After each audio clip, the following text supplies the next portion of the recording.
आंदोलन के माध्यम से हम ओबीसी से नाम निकलवाए हैं, आंदोलन के माध्यम से इन्हें जगाए हैं।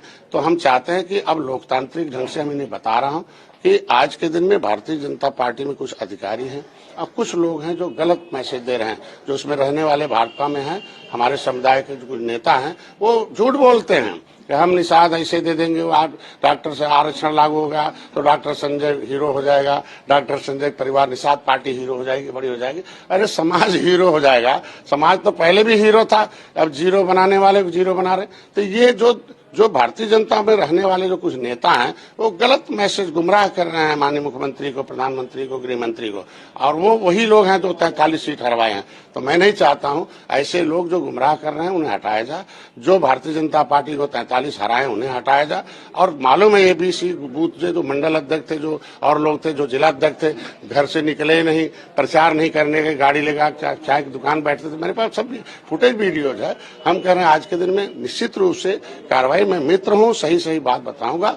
माहौल अच्छा, मोदी जी, योगी जी, हम सभी साथी मिलकर चाहते हैं कि 2027 में पुनः सरकार बने, पुनः मुख्यमंत्री बने हमारे एनडीए का। मुख्यमंत्री जी के साथ साथ क्या शीर्ष नेताओं से भी बात हुई? हमेशा होता रहता है। उन्होंने कहा भाई देखो केंद्र का, हम जब उन्होंने लिख दिया वो सामाजिक न्याय मंत्रालय को चला गया, माननीय मुख्यमंत्री कहते भाई केंद्र से मामला, केंद्र कहते भाई यार निषाद राज के वंशज हो। भाई हम कहते हैं कि उदा पासी के वंशज तो पासी है ना आज के दिन में। हाँ बोलिए, आखिर पासी को मिलता है कि नहीं मिलता है? तो अगर हम निषाद राज के वंशज हैं तो पूरे देश में निषादों का छीन लीजिए। हम कहते हैं अगर ये आरक्षण रहता, मेरा सुरक्षा रहता, जब संविधान में लिखा हुआ कि निषाद के बेटी को कोई नहीं बोलेगा रे, नहीं तो अनुसूचित जात आयोग उसे सीधे नोटिस लेगा, जेल भेजेगा, 10 लाख रुपया देगा, तो रामधनी निषाद जैसे लोग हत्या नहीं होती। ये जितने नेता हैं जो सपा के और लोग हैं, ये जाके राजनीति कर रहे हैं और गाली हमें दे रहे हैं कि डॉक्टर संजय क्या कर रहा है। मैं चाहता हूं आगे आरक्षण लागू हो और किसी निषाद पर अत्याचार न हो। अगर हम तो आज के दिन में पहले ये पूंजी गंवाने वाले नहीं है, निषादों को अपने पास रहेंगे, भारतीय जनता पार्टी के साथ हैं, आगे भी रहेंगे, भविष्य में भी रहेंगे। मैं चाहता हूं केंद्र राज्य में सरकार है, निषादों हम एनडीए से हम नाराज नहीं है, हमारे लोग नाराज होते जा रहे हैं, इनका हिस्सा न मिले, ये हमारा काम है सूचना देना। परवीन निषाद की हार को भी आप जो है बीजेपी का हाथ मान रहे हैं? भाई सिंबल उन्हीं का, तो जिताना काम उनका ना। हम तो निषाद पार्टी के हैं, हम तो निषादों को वोट डलवाए, जितना बूथ है जीते हैं, जो प्रत्याशी था उसका भी बूथ हमने जीत के दिया है। तो ऐसा नहीं है, उससे बढ़िया रिकॉर्ड क्या हो सकता है। आगे मैं चाहता हूं कि जो सहयोगी दल हैं आगे भी हैं और बाद में आगे भी रहेंगे, हमेशा रहेंगे, और जो लोग अंदर हैं, जो विभीषण है, उन्हें हटाना चाहिए। नहीं तो 2027 नजदीक है, वो विभीषण अभी भी नुकसान पहुंचा रहे हैं। तो भारतीय जनता पार्टी अपने वोट का नुकसान करें, हम लोग अपना वोट क्यों नुकसान करें भाई। तो मछुआ समाज पीडीए की तरफ जा रहे थे, पीडीए चला गया तभी तो 43 सीट जीत गए, आखिर वोट कहाँ से आए भाई। जब हम भारतीय जनता पार्टी के साथ आए 2019 में तो सपा बसपा एक थी तो भी नहीं जीते। अगर 2023 में 22 में हम आए, हारी हुई सीट दिया, 11 हारी हुई 9 जीत दिया, 24 में कैसे हो गए। वादा नहीं पूरा करेंगे तो निश्चित रूप से आरक्षण बहुत बड़ा मुद्दा है।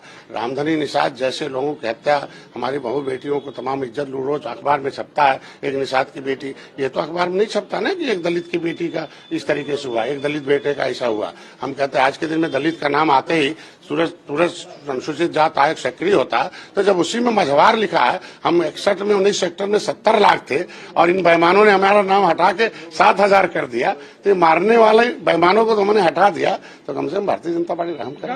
जिस तरह आप बीजेपी पर आरोप लगा रहे हैं, तो कहीं आरोप नहीं लगा, गलत शब्द, बीजेपी पर आरोप नहीं लगा रहे। बीजेपी के अंदर रहने वाले कुछ नेता विभीषण हैं, जो मेरे समुदाय के लोग हैं, वो जाके राजनीति करते रामधनी निषाद के यहाँ। बताओ, उसके लिए नहीं लड़ेंगे कि आगे किसी रामधनी निषाद की हत्या हो जाए। आरक्षण यात्रा लेके निकले हैं, कोई निषाद नेता नजर नहीं आया। वो क्या कर रहे हैं आखिर? निषाद का समर्थन जो करें क्यों नहीं करेंगे भाई, वो हमारे सहयोगी दल है। बिना जांच के किसी के ऊपर आरोप लगाना, बिना जांच के किसी के ऊपर पेपर में रोजगार छपना, ये क्या मतलब है? क्यों नहीं सेंसर हो रहा है? अधिकारी के खिलाफ क्यों नहीं चल रहा है? जब राज्यपाल ने कह दिया कि भाई फाइनेंशियल पावर सब अधिकारियों के पास है, जब शपथ हुआ था, दस्तखत करने का, चेक पर दस्तखत करने का, सब कानून बनाने का अधिकारी, हम लोग सुझाव देते हैं, सुझाव एज पर कॉन्स्टिट्यूशन होगा तो अधिकारी मानता है, नहीं होता तो बदलाव आ जाता है। हम लोग सरकार और जनता की मंशा के रूप कानून बनाकर उसे लागू कराने के लिए हैं। अगर मैं कहता हूं कि अधिकारी के खिलाफ क्यों नहीं रोज अखबार में छप रहा भाई, कुछ अधिकारी ऐसे हैं जो ऐसा काम कर रहे हैं कि जो वोट खराब हो जाए और भारतीय जनता पार्टी का नुकसान हो जाए। मैं मित्र के हैसियत से कह रहा हूं, ऐसे अधिकारी चिन्हित किए जाएं और जो अंदर से हाथी साइकिल पंजा है, ऊपर से भाजपा के सरकार के साथ है, उनको तुरंत हटाया जाए, नहीं तो वो तुरंत एक ही ऐसा करते हैं जो नाराज हो जाए। जैसे आप देखो आजमगढ़ में था, जब मैं वहां बैठा हूं तो हमसे बोल रहे हैं, वो कह रहे डीआईजी ने कहा गाना बंद कर दो। भाई निषाद राज का गाना चल रहा, श्रृंगारपुर का गाना चल रहा, हमारे लोग की सीएम बनाओ गाना चल रहा, वो जनता का भावना, वो गाना बजा, दिन में सड़क पर गाना बज रहा है, और तो गलत है ना। तो इस तरीके के कुछ ऐसे अधिकारी हैं जो चाहते हैं जनता नाराज हो जाए, फिर भारतीय जनता पार्टी नुकसान हो। मैं नहीं चाहता कि 2027 में नुकसान हो, और हम लोग तत्परता से फिर से 27 में लाएंगे, लेकिन इन विषयों पर कार्रवाई होनी चाहिए।